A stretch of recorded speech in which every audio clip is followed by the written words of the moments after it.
I have said to my students, and they listen with great curiosity, I think our country is better off if we have one dominant demographic, one dominant culture. That doesn't mean we persecute and oppress people who don't belong to it, but I think they need to be in the minority.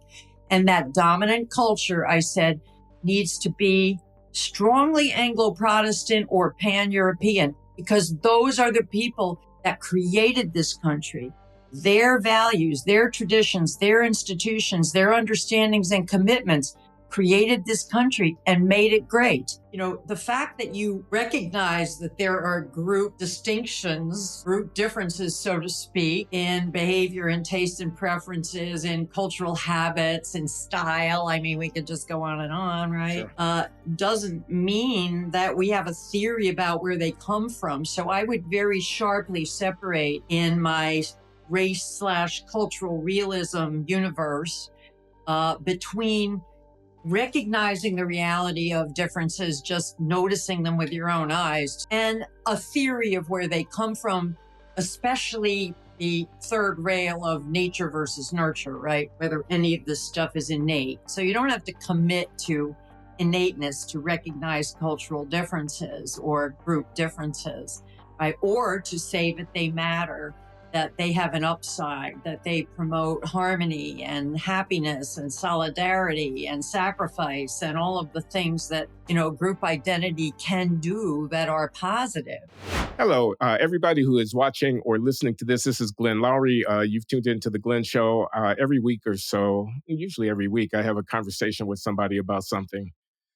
Every other week with John McWhorter, who's my conversation partner here. But this week I'm with Amy Wax. So let me introduce us. I teach at Brown University, and I'm John Paulson Senior Fellow at the Manhattan Institute. And Amy teaches at the University of Pennsylvania Law School, and she is a professor of law. Unfortunately, I can't now any longer say that she is the XYZ professor of law because she has been stripped of her chair. We'll get into that. Amy Wax, professor of law at the University of Pennsylvania. Welcome, Amy. Thank you. Thank you for having me. I'm very glad to be here. Welcome back. Welcome back, Amy, who has been a guest at the Glenn Show in the past. She's controversial. I want to call her my friend Amy Wax. I say that with trepidation because she's notorious, and we'll hear more about that. Amy, you were brought up on charges for speech unbecoming of a member of a faculty at an Ivy League university, duly, as it were, tried and convicted and sanctioned. Do you want to tell us about that? Well, it's a long saga. It starts in 2017 when I wrote an op-ed in praise of bourgeois values and said that not all cultures were equal, and preparing people for our modern society. That created a firestorm. My then dean, Ted Ruger, was he was requested to fire me, get rid of me, I guess, by a number of people. He was implored to do that. He resisted at first, but being sort of a weak individual and a very woke individual, he found that very hard. The Black Law Students Association, other people on campus started trolling me, and pattern of that. They start looking for dirt on you. They did. One of the pieces of dirt they found was my saying on my podcast with you that I had rarely seen a Black in the top half or the top quarter of the law school class, and that in my own class, civil procedure, where I know very well the distribution of students, that I'd seen, once again, very few over 20 years in the time that I was teaching a first-year course. And that created another firestorm. The allegation was that I had broken rules of confidentiality, something I adamantly contest. Further statements of mine came out, and I want to emphasize that some of these statements were critical of certain groups. They involved generalizations. They involved facts about differences, and especially differences between racial groups. And all of these pronouncements were part of a broader discussion about wokeness and why wokeness was a very bad trend in American society. Um, anyway, long story short, my dean brought formal charges against me, even though everything he was complaining about involved speech. He contended that I had broken behavioral rules. He never really said what the behavioral rules were. He never, enlightened us as to what rules I had broken. He just said that I had behaved unprofessionally and broken the rules. Case went through the faculty senate, several layers of appeal. The faculty senate committee that heard my case, and the hearing was a joke. I mean, I could go into some of the nonsense that took place at the hearing. They finally decided on a penalty, major sanctions. They were going to cut my pay for a year, suspend me for a year, whatever that means, and take away all my summer research money. And when you put it all together, if I was to stay on for 8 years or so, it would be close to $500,000 hit that I am taking. They also stripped me of my chair, which is mostly symbolic, and they issued a reprimand, which was really boiled down to a bunch of name calling and labeling. She's racist, sexist, homophobic. The students can't trust her to evaluate them fairly, even though, Glenn, they'd been looking for 7 years for evidence that I discriminated against students, never found it. Okay. So there I am. And what's the trick here, Glenn? The trick is to label speech behavior, talk about behavioral standards, but never say what they are, just accuse professors of being unprofessional without ever articulating their notion of professionalism. I mean, this is just cynical manipulation of language, to weaponizing language to get at professors who disagree with the narrow orthodoxy on campus, which is the woke narrative that fingers bias, right, as the total and only explanation for all disadvantages or discrepancies that certain sacred groups and minorities suffer, that demonizes white males, white society, European society, Western society. The litany. I don't really need to go into the details, but anything that deviates from that is suspect and has to be punished. I want to say something. I think I need to, and I don't mind giving you time to both expansively describe what's going on and also the vent. I mean, I'm okay with that. I'm happy to let you do that. But I know people are going to be listening to this, and they're going to be saying, "Well, why doesn't he push back? Why didn't he push back?" So I want to say a few things. Bourgeois culture more suitable to the modern world in facilitating people's development into being productive adults. I can see a person objecting to that being said because it takes us back to the 1950s, they will say, and all the revolutionists, liberationists, quote unquote advances in social justice and identitarian, and I can see them saying that, but it's an arguable position. I can see somebody saying that it's true. I can see you saying that it's true. My kids who are black in my class seldom are at the top of the class. A violation of privacy? It's just a statement of fact. If it's true, it's to be responded to by ascertaining the facts. But we can't talk about that? It's unspeakable that we should say that when something like that is a logical consequence of having preferential admissions in affirmative action in the first place? That's absurd. Racial realism. You're accused of being a racist, Amy. You had Jared Taylor speak to one of your classes, Amy. And the issue of racial differences and what is their root and foundation is a open question. We don't know the answers. It's under investigation. So to ask, to know, like Charles Murray does or whatever, is already a racist act? I mean, what kind of modern, scientifically grounded view of society is that? So I'm with you. I'm with you on saying these things are arguable. I don't necessarily agree with every jot and tittle, but I'm with you on saying that these should be open questions. And the second thing I want to say, I'm not pushing back about the process and about the sanction, because you can't silence people in a university because they have opinions. You can't punish them for their thought. That's what's happening here. What you described as bait and switch, a sleight of hand, taking a sanction on speech and converting it into a behavioral violation against some nebulous standard of appropriate conduct for a member of the faculty.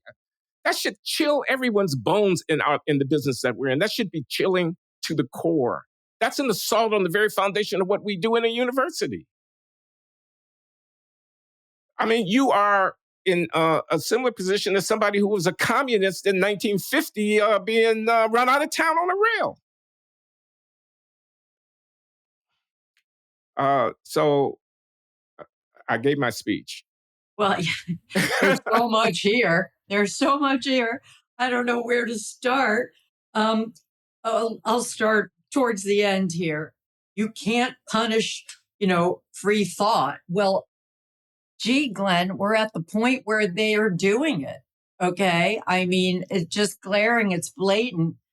And there's a whole mindset on campus, and many young people sign on to it, that just doesn't understand the principles of free speech, doesn't understand the First Amendment, rejects it, has been brought up from kindergarten to see it as a suspect cover for power and exploitation. I mean, these attitudes are and should be very, very frightening. And they now dominate in the university. When I say that I'm staying and fighting, even though I've been surrounded for 7 years by a hostile environment by any measure, the reason I am is that this is not about me. I am just a soldier in the culture war. As I tell my students, they call it a war because people get hurt. Okay. But other people are getting hurt. If you go on the FIRE website, Foundation for Individual Rights and Expression, you will see I am just sort of the most egregious, high profile recent case of flouting these basic values without which, Glenn, we will not keep our republic. You heard it here.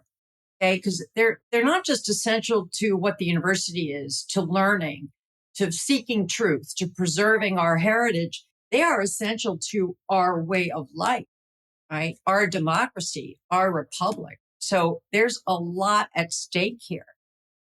And that is why I am inside fighting, and why I wish other people would wake up and also fight. And these universities, these private universities, public universities, are a little more vulnerable because they are bound by the First Amendment. That's very important. But technically, private universities are not. They can do whatever they want. Now, there's two things going on. One is they're saying that they subscribe to these values. My own deposed president, Liz McGill, said before Congress under oath, we abide by the First Amendment. All right. So, Loury, that is an out and out lie. Glenn, it's not true. Let me ask you a question, Amy. Do you think there's any such thing as hate speech? And if so, how would you define it? Well, I don't know how to define hate speech. I've never heard a consistent, convincing definition. Okay. But regardless of whether such a definition could be formulated, and perhaps it could, it is protected by the First Amendment. If you are someone who says, I abide by the First Amendment, you cannot prosecute so-called hate speech, right? Hate speech, which expresses antagonism or generalizes about a group in a negative way, however you want to define it. Of course, that's a very broad definition, isn't it? That would shut down a lot of discussion, wouldn't it? If we define that as hate speech and then forbid it. But you know what, Glenn? If private universities want to forbid or punish hate speech, then they need to define hate speech so that the people who are within the university know, where the boundaries are, and they have not done that. Okay. They have not done that. And that is a form of intellectual sloppiness and, cynicism that is unforgivable. Right. And secondly, they need to be forthright and say, no, we are not going to allow the following things to be said. So not talk out of both sides of your mouth the way private universities like Penn are doing. Right. So Penn prosecutes me for making true statements, very, maybe perhaps unpleasant, untoward statements about group differences. But we have the pro-Hamas, pro-Palestinian faculty and demonstrators and cartoonists. And Penn says, we don't like what they say, but academic freedom ties our hands. Do you disagree with that? I mean, No, I don't you think they should consistently allow speech and not be in the business of sanctioning some and not other speech? I don't think there should be a double standard. Being close to a First Amendment absolutist that I am, I don't think that, pro-Hamas, even general pro-terrorist statements should be sanctioned. I think we need to hear them. I think we need to hear what these people believe and what they have in mind, because it will affect public policy.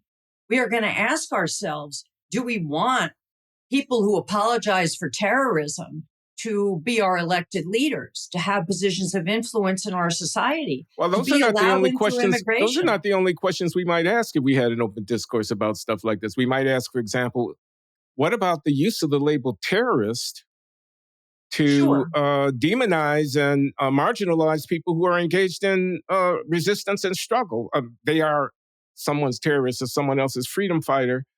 And by using terrorist as a presumptively condemnatory characterization, we in effect take a position about which freedom fighters are our freedom fighters and which people's freedom is less significant to us. Well, I'm not going to disagree with you. I think all of these issues have to be discussed. They're very difficult and they have to be discussed. Yes, it is easy to use these labels, right, to paper over deeper issues that are very important. I'll give you another example of an issue that it should be discussed along these lines that is not being discussed.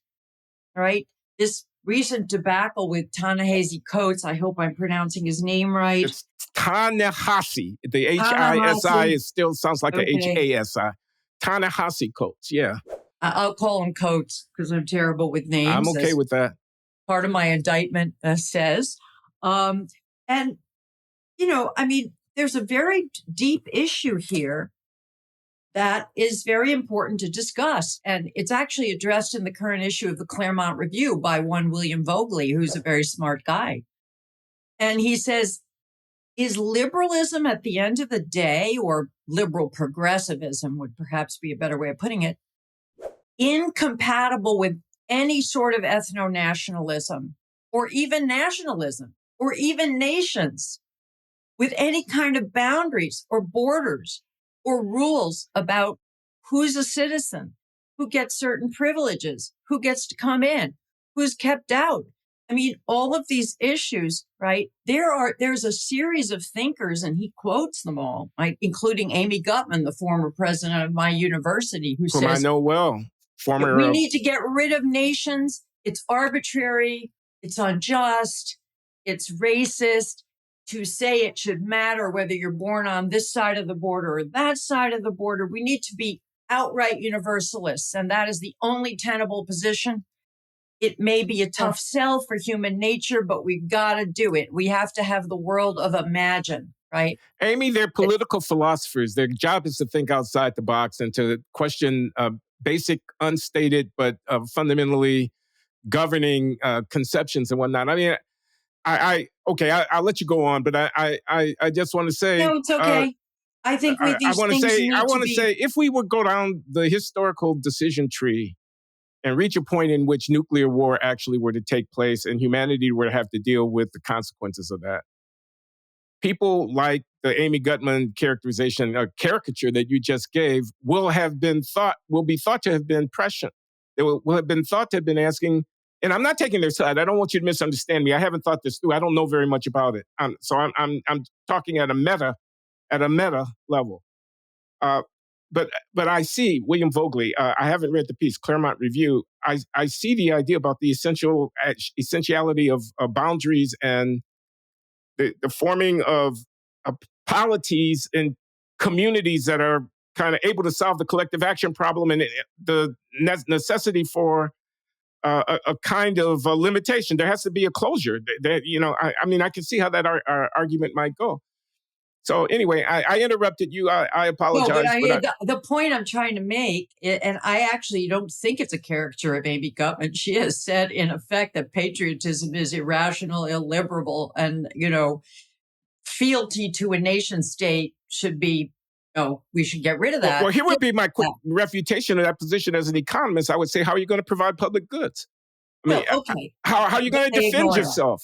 You have to have organic structure that allows, and then people have to be willing to fight and die. How are they going to die for my country? There's no country. There's nothing to die for. And the bandits end up running the roost in that event. How are you going to have health care? For people who do not have the means to provide for themselves?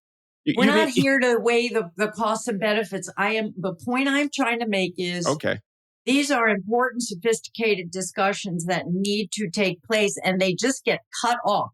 Okay, they get completely cut off because, and this happens in the university all the time, right? You cannot have a discussion in which you defend ethno-nationalism and weigh the positives and the negatives, and there are positives and there are negatives, because that entails talking about, not embracing open borders, keeping immigrants out, deporting people, being, anti-open borders. And those positions, certainly in the university, equate you with bigotry and Nazism. You immediately get labeled. There is no possible reason that you would argue for any of this stuff except that you are a bigot. So what we do is we reduce these very nuanced discussions, pro and con, that we should be having as a sophisticated adult group of people, right, to name calling. To labeling. It's primitive. And I see the whole quotes. I have not followed this debacle with, the little interview that he had, because I can't be bothered. I don't have enough mental real estate. And I already know what I think about Israel. So I really don't feel like I need to hear more about it at this point. But do you want to tell us what you think about Israel? I'd be interested in hearing that. But go ahead. You're talking about codes. The point I'm trying to make is the primitive state of the non-discussion, the non-debate, is what's going on right now in the universities, in the media. A friend of mine who just quit his prestigious law professor job said to me, I said, why did you decide to move on? He said, well, it was just so boring, Amy. The answer to everything is the same. Every presentation ends with the same conclusion, right? It's all racism. People never, can control their own destiny. Behavior doesn't matter. If you're a victim, if you're labeled as oppressee rather than oppressor, we can only give one answer. So what we've done is we've degenerated to this simple-minded place in which we can't even get to the important issues because all of our discussions are cut off. And I think that's what's going on with me. We can't talk about, why people say to me, why do you talk about the differences between blacks and whites in crime, or the differences in measured cognitive ability. Why bring up these unpleasant subjects? What possible reason would you have? I said, I'll give you the reason, because the other side, the progressives, the people who are pulling the strings of the Democratic Party, unfortunately, they are aggressively pursuing policies that assume that all groups are equal, and that is false. So take the fact that the Biden administration has gone after, South Bend police testing, testing for firefighters in South Carolina. They have all of these lawsuits now going, or actions going, against firefighter and police, cities, companies, whatever, because they use these tests. This is a long-standing practice, and it raises questions about the application of civil rights laws. And you're the lawyer. They haven't let up. They haven't let up. But here's the point I'm trying to make, Glenn. Okay, you're making so many points, I can't keep track. I mean, okay, you do that too. You do that too. I have a whole list here of the points that you've made. I'll never get back to them. The push for equity, right, is an aggressive, intrusive, misguided, and destructive policy. And in order to counter that push, we have to show how it's premised on falsehoods. So we need to say some unpleasant things about reality. That is why we need to talk about it. Yeah. Okay, my list has two things on it. One of them is about ethno-nationalism, and the other is about inequality, group disparities. And both of them turn, in my mind, at a philosophical level, on the legitimate use of state power. In the case of ethno-nationalism, you want, perhaps wisely, to eschew an interpretation of liberalism that kind of levels everything, and a person born in Bangladesh, a person born in Arizona, as far as I'm concerned, as a citizen of the world, they're the same person, and something like that. And you want, again, forgive me for interpreting you, to acknowledge the reality and historical necessity of a textured thickness of identity and belonging and commonality and whatnot, which you don't mind seeing instantiated to some degree in state institutions, recognizing in the historical context the necessity of nationalism at that level, including, I would have to assume, ethno-nationalism.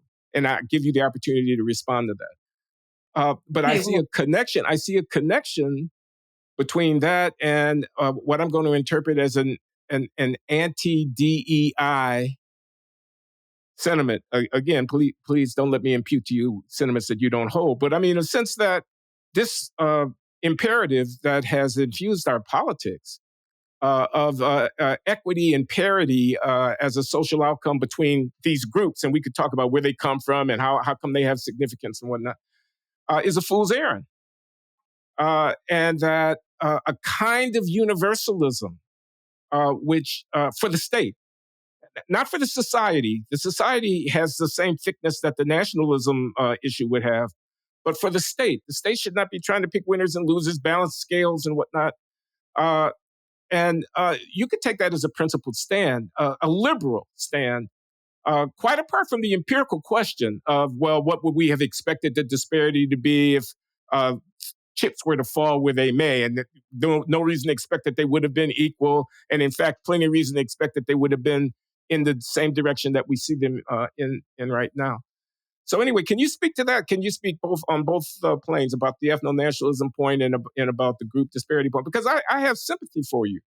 I mean, I'm a Black American. I want to be Black.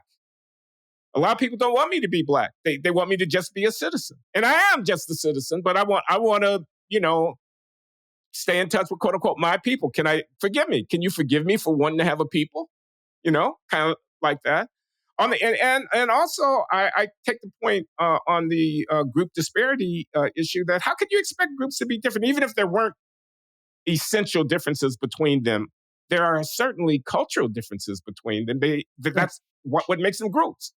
They wouldn't be distinguishable from one another if they weren't distinguishable from one another. How can you expect parity to emerge from the situation in which people are different from one another in their inclinations, orientations, aspirations, expectations? So anyway, that's my speech, Amy. Well, there are so many different facets to this discussion. I mean, first of all, just picking up on what you just last said, the fact that you recognize that there are group distinctions, group differences, so to speak, in behavior and taste and preferences, in cultural habits and style. I mean, we could just go on, right? Sure. Doesn't mean that we have a theory about where they come from. So I would very sharply separate in my race/cultural realism universe between recognizing the reality of differences, just noticing them with your own eyes, to use Steve Saylor's expression, noticing, and a theory of where they come from, especially the third rail of nature versus nurture, right? Whether any of this stuff is innate. So you don't have to commit to innateness to recognize cultural differences or group differences, right? Or to say that they matter, that they have an upside, that they promote harmony and happiness and solidarity and sacrifice and all of the things that, group identity can do that are positive, right? So, when it comes to, let's say, race, that observation kind of tempers colorblindness. I mean, I am by and large for colorblindness in many, many spheres because I think that it comports with many of our ideals. It works best. I mean, Coleman Hughes has written a really wonderful book about this, of course, but it is not a book that has been without criticism and intelligent criticism because there are contexts in which one is color conscious, right? When you're deciding, who to hang out with, who your group is, who you feel most comfortable with. Like color blindness runs out at some point, and we're always debating like the point at which it runs out, of course. So I think that, people are happiest when they do get to be with people that are similar, that are familiar with them, that they share values with, when they stick to their own kind. There's, if I were to list my top 10 values in life, diversity would not be on that list. I mean, it's not that I dislike diversity when it happens spontaneously, given all the other values being fulfilled, then I would accept it, but I wouldn't give it independent value. And I think what we have now in our society is this cult of diversity that we absolutely have to mix it up and create this kind of gray, homogenized society. And that is the best society. And I would actually contest that. I would seriously contest that. And, here's the irony, Glenn. The nice, politically correct, upscale white ladies who live in Scarsdale and Greenwich, Connecticut, and, who reflexively believe in open borders without even thinking about it, right? They want to go to the south of France and enjoy distinctive French culture. And they think it's just so sweet and cute and enjoyable. And they don't realize that distinctive culture will not last under the ideology, the sort of boarding house, ethno mixed boarding house concept of life that they have for Western Europe and for the United States. The paradox just is completely lost on them. So they have kind of contradictory impulses towards the distinctiveness of different cultures, which under some contexts they value. So, for example, Japan gets a pass, although lately maybe not as much, that they want to preserve their culture and their ethnicity. Their ethnicity. It's actually biological heritage is part of it. Let me back you up. Japan gets a pass in the sense that they're not accused of being ethnocentric and racist, even though they have a lot of closure socially in what constitutes the reality of Japanese life and culture. Am I understanding you correctly? What do you No, mean but they get a pass? they are all of the above. They are So what are their immigration laws? They wouldn't allow someone to come from Africa or South Asia and join their society? Very few. Very, very, very few. They have very strict immigration laws. Lately, to the New York Times glee, they've been loosening up on it a little bit because they, as all around the world, have these dropping birth rates, these plummeting birth rates. So you can't imagine tens of thousands of Haitian migrants congregating in a town in Japan. I know the question answers itself. No, that question answers itself. The absurdity of the question actually reveals the exact point that you're making, that we're a much more open society than the Japanese are. And the question is, why is that a bad thing? Why isn't that a good thing? Warts and all. I think it's a good thing, but I think there are limits to the openness. I tend to take a pretty strict view about immigration. I am a restrictionist. I'm kind of reactionary about this. I have kind of. It's okay. There's a place for reactionaries, Glenn. Okay. I have said to my students, and they listen with great curiosity, I think our country is better off if we have one dominant demographic, one dominant culture. That doesn't mean we persecute and oppress people who don't belong to it, but I think they need to be in the minority. And that dominant culture, I said, needs to be strongly Anglo-Protestant or pan-European, because those are the people that created this country. Their values, their traditions, their institutions, their understandings and commitments created this country and made it great. Anglo-Protestant. Yes. Where do you think we come from? Well, who are we? but okay, I accept that the American civilization rests on a certain historical and cultural foundation. I accept that. And you know what? The students, but we're in the 21st century. We're in the 21st century. We're 330 million people, and we are, as you are loath to put it, diverse. So ratifying this ethnocentric hierarchical structure, I mean, people are going to say that's racist. I mean, no wonder they call you a racist. I mean, I don't know how to come to terms with that. Wait. Okay. Now, Glenn, go ahead. You're getting it wrong. I'm cutting you off. I should allow you to finish your thought. You are. I apologize. Here's the thing. You slap the label racist on it, and that's the end, right? And every time people call me a racist, and I say, well, can you define that term for me? Can you tell me what makes you a racist? And they can't do it.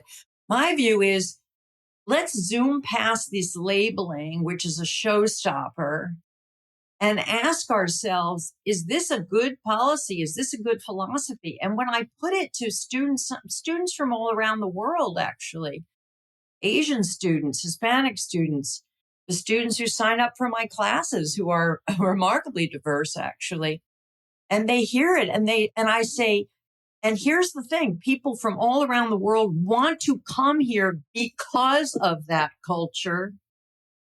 They admire that culture. They look up to that culture. It's produced prosperity. It's produced a stable republic. It's produced all sorts of goods. Why would you want to come in and destroy it? That's crazy. Well, hold on. I want to flesh out that argument a little bit. So the historical fact that I'm going to stipulate that there's a cultural origin historically in terms of the evolution of the American civilization. And it's been successful in prosperity and maintenance of order and openness and et cetera. I stipulate that. The historical fact redounds to a kind of causal connection. It was because of that culture that this prosperity and stability issued, which hasn't been argued for. And the further assumption that the people are attracted to the country because of the culture, even though they are going to, if they come in from certain origins, undermine it and destroy it, and we should be alert to that, assumes that people are not coming for the prosperity as opposed to coming for the cultural, historical roots of the prosperity. Something like that. Do you see what I'm getting at? I mean, Well, if people are coming for the prosperity, Anglo-Protestant? What? Come on, Amy. well, let me answer it. That's also late 19th century. Well, so what? I mean, if people, so people have said to me, well, the reason that people flock to so-called, white controlled countries, quote unquote, like Northern Europe or the Anglosphere or the United States, and a very small part of the globe, Glenn, a tiny, tiny part of the globe, okay? And the rest is, well, I will just say variable degrees of mess, okay? I mean, people are not flocking to Zimbabwe. They are not flocking to Venezuela. They are not going on vacation in Haiti. I mean, they're not. Right? The answer I get is, Amy, I understand that some nations have failed. I like, this book by Duran Asamoglu and James Robinson, Why Nations Fail, and yes, the I know importance of that. institutions. And I mean, there's this whole literature in economics, and I'm sure you're familiar with it. And I appreciate the fact that there's a magic sauce kind of thing in the northwestern Europe, and I think the success that we're seeing in the Far East, in China and Good. so And on, is indicative to some degree. they're I mean, doing well. I've been in Korea, North Korea, South Korea. The differences are very stark, and they're not coming from nowhere. They're coming from the institutions, and those institutions are Western in the origins that you stipulate, and I agree with that. I think Well, because capitalism is they've a good thing. adopted to a lot of our best practices. But let me just finish my But thought here, okay. which is the answer I get is, well, they come because of our wealth, because of our prosperity. And I Yeah. said, well, here's the problem with that answer. Where does our wealth and our prosperity come from? I mean, you can't just, stipulate that this fell from the sky and had nothing to do with, how we behave, our high social trust, our practices, our understandings, our respect for property, for the rule of law, for various traditions, for the slow evolution of cautious democracy. I mean, you just go on and on and on of what we've inherited through our founders and say, look, we should not treat these people as villains. We should respect our origins and try to preserve, protect, and defend those. But what does that entail? That entails being very cautious about being flooded by other cultures, people Do from you other see, places. let me ask you a question. Do you see evidence of the degradation of American culture that you think that you can trace to the difference in the cultural beliefs of migrant populations as compared to the incumbent population, where they're, as it were, pulling down the average? Well, let me put it this way. It's a contributor, but it's working in unholy alliance with certain tendencies in, far left progressivism. So when you put together homegrown erosion, which is undeniably there, okay, turning against our very origins, our very precepts, that has occurred, no question about it. We have an enormous amount of self-hatred coming from, our own population. But you put that together with the cult of multiculturalism, which is fueled by bringing in people from very variable cultures, some of which are quite antithetical to our founding culture. Then you put the two together and you've got a very bad situation here. Let me ask you another question, Amy. I mean, do you We're sort think of that getting off on this topic, I think. Yeah. Okay. well, no, I mean, Mm-hmm. we're talking about, as I understand it, we're talking about the cultural foundations of American civil order and material prosperity, and the relation of that to the flow across borders of people who might not share in the content of the culture that to which we attribute the prosperity and the success of the democratic experiment. And I'm, because there are very practical matters at hand. I had Daniel DiMartino, who's a fellow at the Manhattan Institute. He's a graduate student in economics. He's a student of George Borjas, but he's a graduate student at Columbia in economics. He studies immigration. And he's a big advocate of selectivity, that you want Right. a flow of people coming in, but you want to be, know who they are. You prefer people who are professionals who are better educated and so forth. And he has quantitative estimates of how much difference that makes in terms of their contribution to the society and whatnot. And I just want to ask because they are different culture too. The people coming from Northern Asia, from Korea, from China, from whatever, uh, are a part of the influx of uh, uh, culturally distinct migrants. Is America worse off for that? I find it hard to, given the enormous success of those people in American society, think Right. that we're worse off for them having joined our number. Doesn't that offer a counterexample to the thesis that you're advancing? Well, I think it's a mixed bag. I would say to your guest, the fact that people are better educated, that's a plus, absolutely, for all sorts of reasons, but it's not a guarantor of willingness to, or understanding of, or support for, or willingness to advocate for and believe in the basic precepts of our founding culture, the understandings that informed, for example, the founders' vision. So, I can give you two examples. I will give you two concrete examples.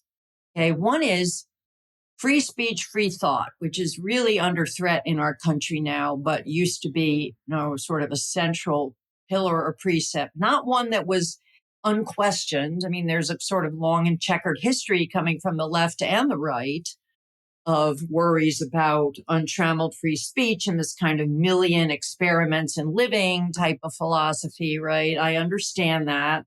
But I think the First Amendment was absolutely, a pillar, freedom of thought of, in many people's minds, of our way of life.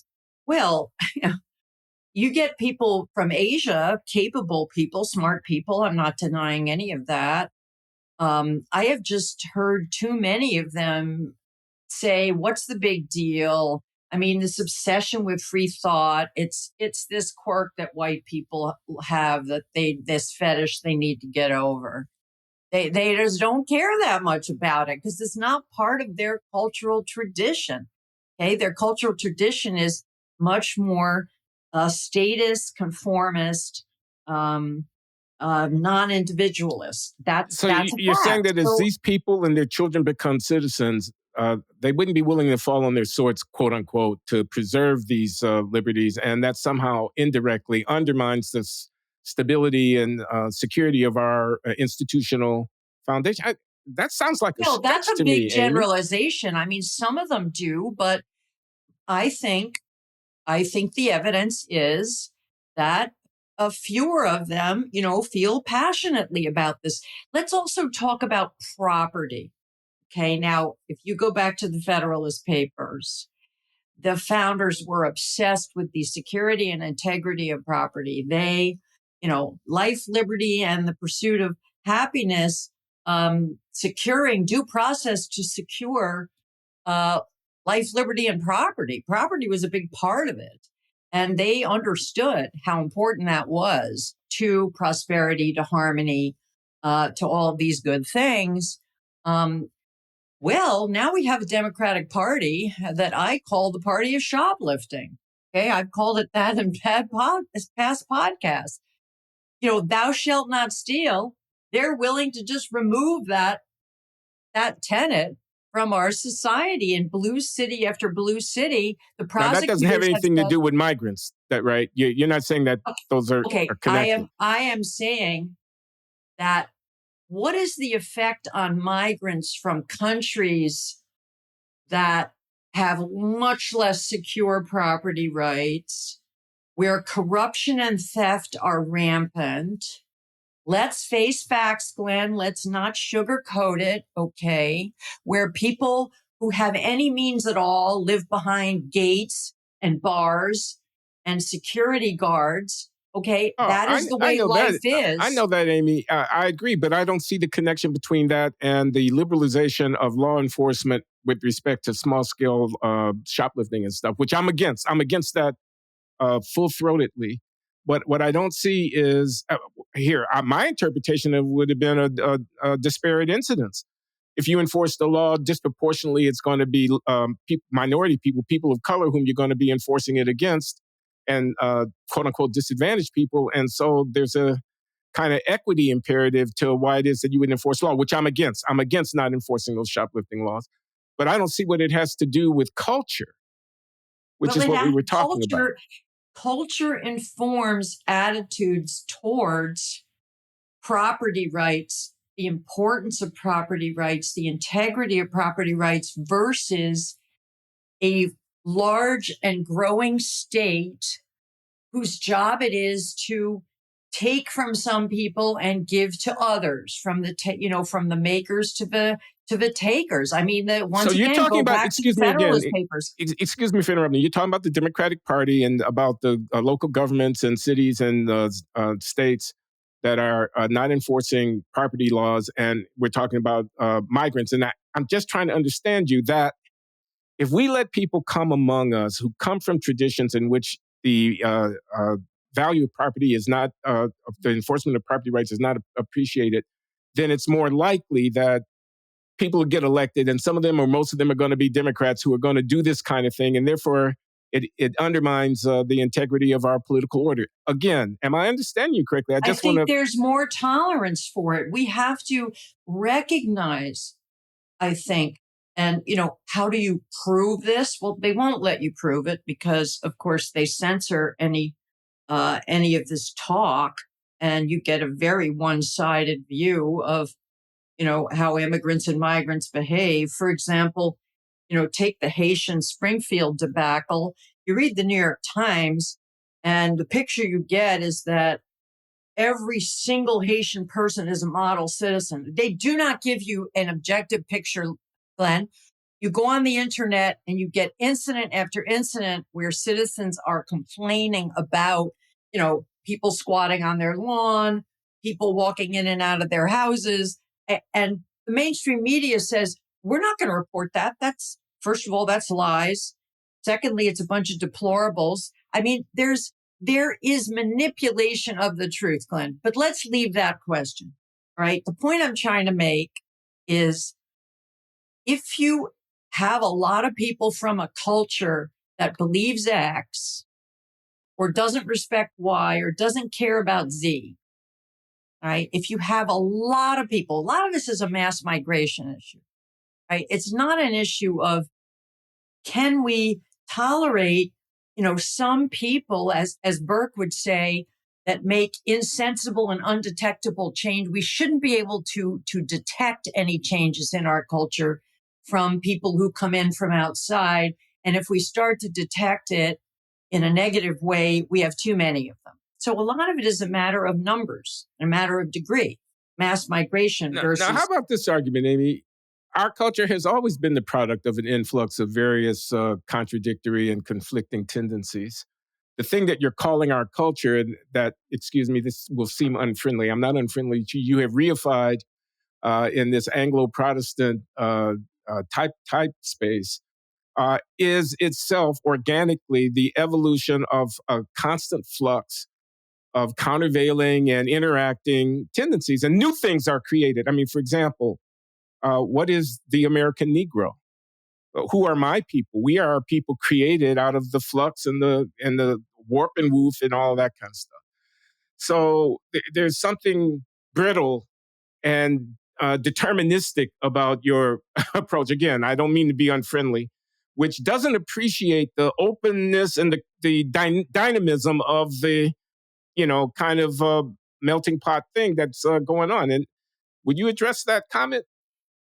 Well, sure. Well, first of all, I mean, blacks who I guess estimate are maybe about 14% of the population now. They've always been here. They've always been part of our culture. But frankly, and I hope you will understand me when I say this, Glenn, okay, they have been marginal in the sense that they are a minority part of our country numerically, demographically, and frankly, culturally.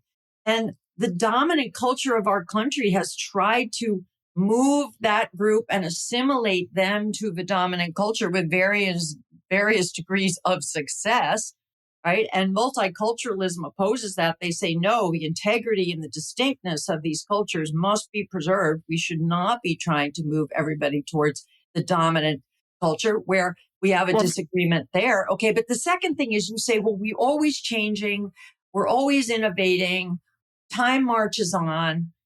But I think the answer to that, and let's go back to Edmund Burke, is right, to some degree, to a cautious degree, right? If you look at Victorian England, for example, which is a wonder of the world, and why is it a wonder of the world? Because they managed to combine change with preservation in a brilliant combo, right? cultural preservation, Yeah, is that what? yes, Okay. and of course, As they technological, assimilated institutional. assimilated the fruits of empire. Yeah, well, it wasn't just empire. I mean, there was innovation and change in Victorian England against the backdrop of, these constant institutions which were there, which were preserved, which were beloved. Okay. And they, of course, were looking over their shoulder at the French Revolution and saying, oh my God, we can't allow that to happen here. So how are we going to do that? And the way we're going to do it is we're going to permit slow, cautious change and progress and innovation. Of course, we have Benjamin Disraeli, who was a Tory, for God's sake, who was the one who was introducing a lot of the expansions of the suffrage, economic, innovations and changes very cautiously. Once again, we have to be very gradual about it because the core of who we are cannot be invaded. Okay. So I think people are not used to thinking about things that way. They're not used to thinking about the central pillars. So I think I understand a little bit better. I mean, the core of who we are. I mean, because that's the contested point. Who are we? And it's about the antecedent of that first person plural. Who are we? And I think this is throwing down the gauntlet. What you're doing in the retrospective move that you're making. And I can see people. I mean, you just excluded us. I mean, you just said. Uh, Oh, no, that's I'm a not. misunderstanding. Well, no, let me finish the thought. I mean, because I'm in effect channeling, people here. Uh, American culture is infused with the humanistic imagination and artistic expression that is emergent from those who survived Middle Passage, enslavement, and the sojourn of the American Negro, et cetera. I mean, this is just one example. I'm not saying that other examples can't be given. It's certainly not the only tributary that's flowing into the great river of American cultural life. But American culture in the 21st century is dripping with the expression, the imagination, and the pathos, and so forth of these. So it feels like you just excluded that in your formulation. Well, I mean, first of all, a lot of what you Excuse me. just said, it's very mellifluous and highfalutin sounding. It's very, Oh, you're but going to it's dismiss me on kind the of grounds of being abstract. eloquent? You're going to dismiss me No, on the I mean, ground of being eloquent? I mean, please. well, That's as American as it gets. My eloquence is an expression of American culture. is there such a thing as too eloquent? Well, I'm Jewish, so I understand that concept. But anyway, it's all very highfalutin and abstract. But I don't think this is a helpful discussion or an enlightening one unless we get down to some real specifics here.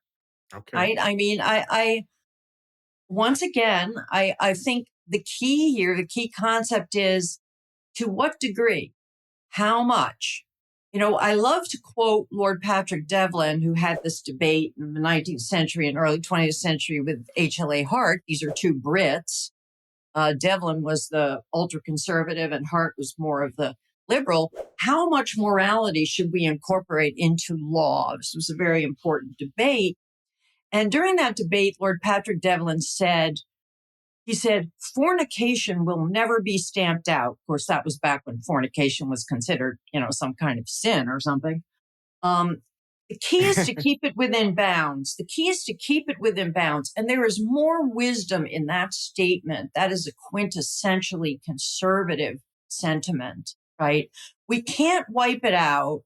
Yeah. It wouldn't be worth it. It would require too much despotism, too much social control, too much social engineering, too much tyranny to wipe it out, right? So we have to balance all of those negatives against the negative of fornication, but we have to find ways to keep it within bounds so that it doesn't sort of take over the middle, the core, which is marriage, monogamy, all that good conventional stuff, which are the pillars of our society, the foundation of our stability, which redound to the most happiness for the most number. We have to recognize there's going to be this fringe. The word fringe is used for conservatives. It's used for people like me. But in fact, there will be a core and there will be a fringe, Glenn. And the problem is that the fringe has invaded the core. That is, the whole anti-establishment, anti-Western bohemianism is better than conventionality. We could just go on and on about the ways in which the fringe has invaded the core. And that's not healthy. I could agree with the diagnosis. Fringe has invaded the core. Things have fallen apart. The fabric has unraveled. We've lost the thread. Irreversible damage to the core, as you put it. And think, I live in a world where a kid can get instantaneous internet porn on their phone. You are never going to reweave that fabric. I don't say that with any degree of pleasure. Tyranny comes from the feudal, quixotic idea that we can somehow have a restoration. And that is, again, not endorsing the unraveling, simply coming to terms with it. The challenge is deeper than lament. It's a much more serious challenge than, but. Because we're not going back to the 1950s as Kamala Harris.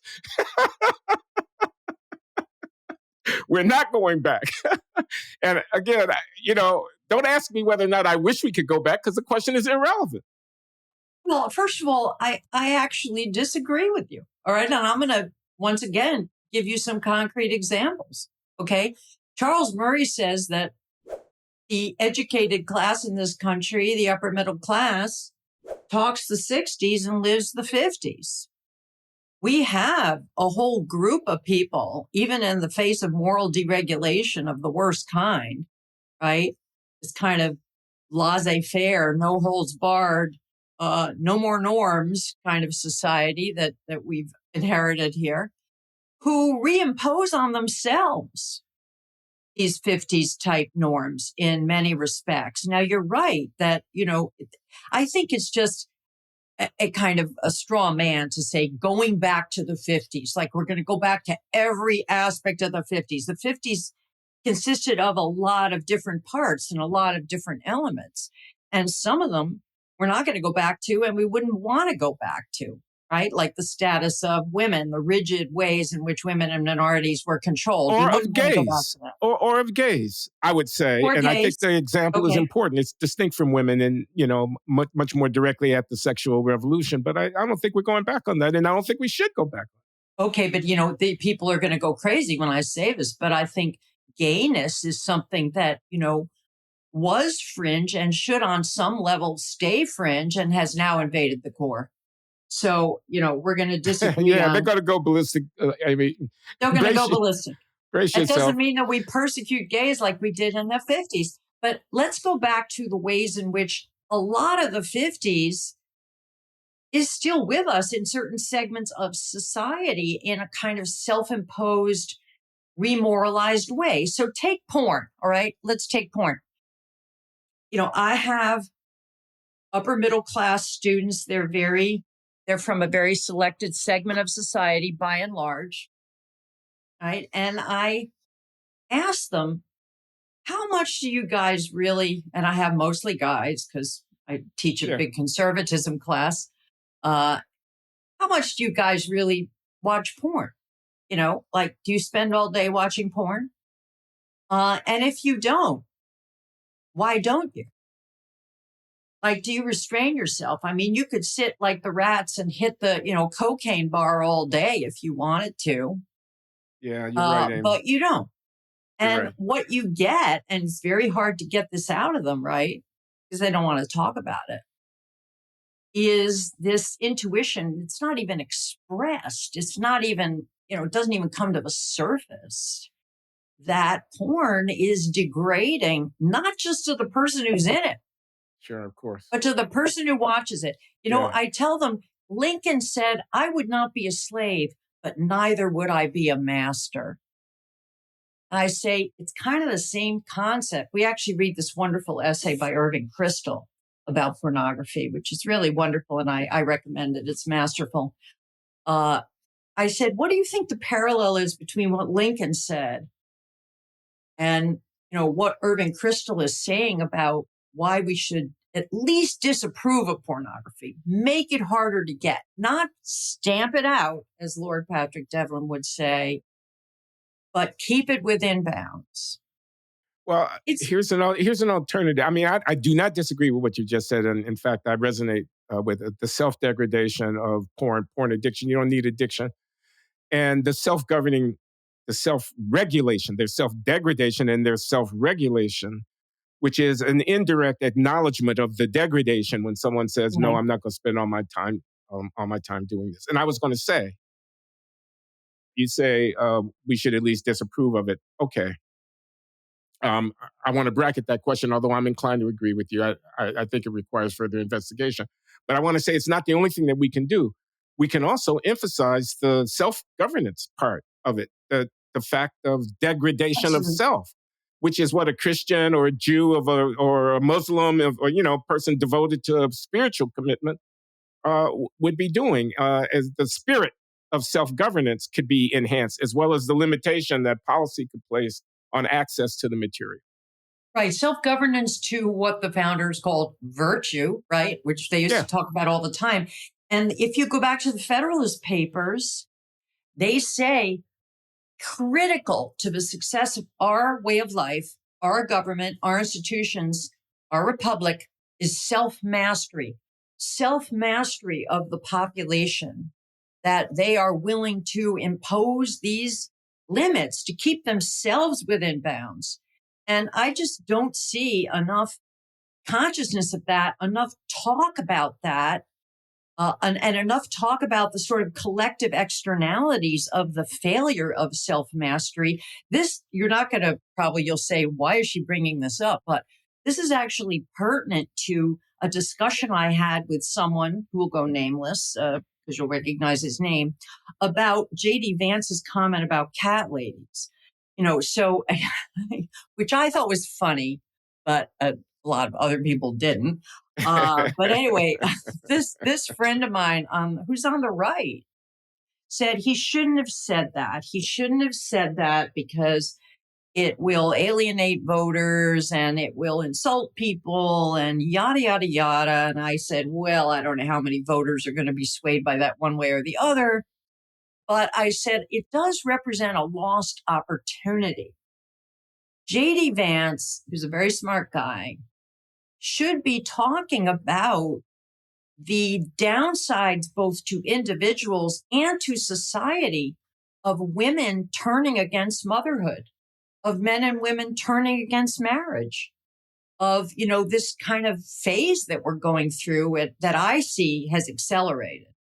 certainly among my students, a lot of negative talk about having children, about motherhood. And what is that going to mean in the future? It's going to mean that a very significant chunk of women is going to be childless.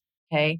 Now, I think it's worth talking about how that is going to redound to their unhappiness in the long run. And there's a lot of short term thinking, as you know. I sympathize with that because a lot of these people are struggling to make their way in the world and, to maintain their position in the upper middle class. And I get it, right? But it's also going to have negative consequences for society as a whole.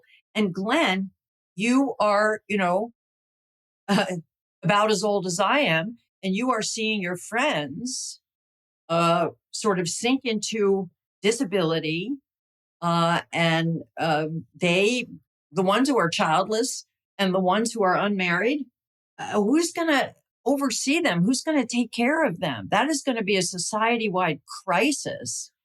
These people are going to look to us to hold them harmless for their expressive individualist decisions, which nobody, challenges that it's theirs to make. See, if I were J.D. Vance, I would say in America, we do make our own decisions about how we're going to live our life, but that doesn't mean there aren't better or worse ways to live your life. I mean, it doesn't follow, and there aren't better or worse ways for society as a whole. So to not point out that crisis looming on the horizon, a crisis that cannot be solved. I don't care how many nice Filipino nurses you have. They cannot substitute for family, and they never will. Nobody's talking about that. Nobody's saying that. And when I float this idea, this is what I get. I get it from the right as well as the left. Oh, that will piss people off. That will alienate them. It's this idea that whatever choice people make, politicians can't criticize that. Every choice you make has to be praised to the skies.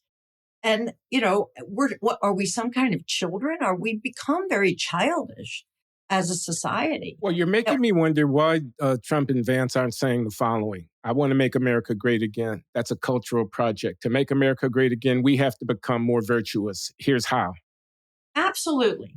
I mean, that would be wonderful. I mean, I'm not here to comment on Trump, but wouldn't it be nice to have leadership? We used to have it. We used to have that kind of leadership to say, you know what? There's no substitute for virtue. There's no substitute for self-mastery. There's no substitute for looking beyond your own immediate satisfaction and preferences to your future self, other people. I think the answer to my question of why they don't do it is because if Trump were to say, let's make America virtuous again, Obama would, laugh him out of court. Oh, Trump, right. make America virtuous? You got to be kidding me. On the other hand, the evangelicals who support Trump would be delighted and would be glad to lend a hand. And there is this larger argument, isn't there, within the national conservatism movement about the Burkean dimensions of, American, Absolutely. socio-political cultural life, Josh Hawley, these people, but Yeah. the Yeah. New York Times and the Washington Post and the Atlantic, they're going to stand in the door. They're going to fight to the last person to prevent that from Yeah. becoming the. And they just label them fascists and then Yeah. we're done. I mean, This we brings don't us get to back to the talk about. beginning of this conversation about the necessity for national boundary and for a kind of closure and whatnot. And I think it's an appropriate point to stop. Though I want to give you the last word, Amy, especially with respect to you. Is there anything you want to say about what's going on that you haven't already said? What are your plans? I know you're not going to tip your hand too much, but I'm curious whether you have next steps in mind. Well, I mean, what this has led to, what has happened to me, has really made me deeply, deeply concerned about the future of education in our country. Which, really, I mean, you're in the belly of the beast, so Glenn, you know exactly what I'm talking about. I'm Uh, retiring. This is my last year at Brown, Amy. oh well, I'm sorry to hear that because you're a valuable commodity here. But I'm sure Well, that I'm you going will. to still be around. I'd be emeritus and holding forth at the Glenn Show and available for speaking at the appropriate fee. Okay. Well, I'm sure you see like the sort of cynical dishonesty, untruthfulness, manipulation, the PR, the spin, I mean, what's going on, I think, and with the whole DI apparatus saying one thing and doing another, the confusion that sows. You don't think they're on their last leg? Excuse me for interrupting. I know you're making a closing statement. You don't think they're on their last leg? The DEI people, they're getting run out of town on the rail, aren't they? No. I do not. I Oh, don't think we're at peak woke in these institutions, frankly, which are doubling down and are, have a lock. Claudine Gay is gone. Liz McGill is gone. That's another discussion. Okay. But the president we have and the administration, the bureaucracy, the people who are running things, they're just as bad and just as determined to continue business as usual. But I am deeply concerned about this, about how to reform it. I think the Republicans have dropped the ball on education reform. I think that the Democrats will do absolutely nothing to improve it, and probably many, many things to make it worse. So the Democratic Party is, as far as I'm concerned, the enemy of the direction in which higher ed should go. And, we could have a whole nother discussion next time about what I think needs to be done. But the other thing I've gotten very concerned with is K through 12. What is happening in K through 12 is an absolute scandal. And that's even harder to reform because it's very decentralized, right? We have school board by school board. You have to fight the battle, and it's very, very difficult. So that's another topic. But in terms of what I'm going to do myself, that we have that under advisement, so to speak. And I do plan on further legal action, but I am a realist, and I know that fighting private universities is difficult. You're fighting, very, very powerful institutions that have a huge amount of influence in our society, if only because they are the gateway to upper middle class life. And, people don't want to rock the boat because, as I said before, they want their daughter or their granddaughter, little Caitlin, to get into Princeton so that she can, be churned through the system and pop out at the other end with a job with Goldman Sachs. And that's considered success. And frankly, most of the so-called educated people in this country really don't want to know the nonsense that is peddled to little Caitlin while she's at Princeton, right? The one-sided, tendentious, untruthful, cherry-picked version of reality that she is getting, which is going to be like a mind virus that infects her mind as she moves out into the real world. These people are going to be running our country. And frankly, here's the bottom line, Glenn. They hate our country. Right? There's a huge amount of animosity to our country, its history, its principles, its founders, its successes. Anti-Western civilization is rampant. Maybe you think I'm exaggerating. I'm not. It is a subject for another conversation. I see what you say. I mean, I wrote an essay, The Case for Black Patriotism, the theme of which in part was, America ain't so bad after all. And this narrative that we cultivate African Americans of resistance and radicalism, that we found ourselves setting ourselves apart from this great political enterprise, which is the United States of America, 1776, 1789, 1863, 1964. I mean, it's the best thing going in global culture and political history, and we're in a constituent part of it, and it's gratuitous. It's gratuitous to stand apart from it. I just offer that as my amendment to the sentiment that you just expressed, and it's true. It's true. The countercultural, anti-colonial, anti-imperial, anti-capitalist.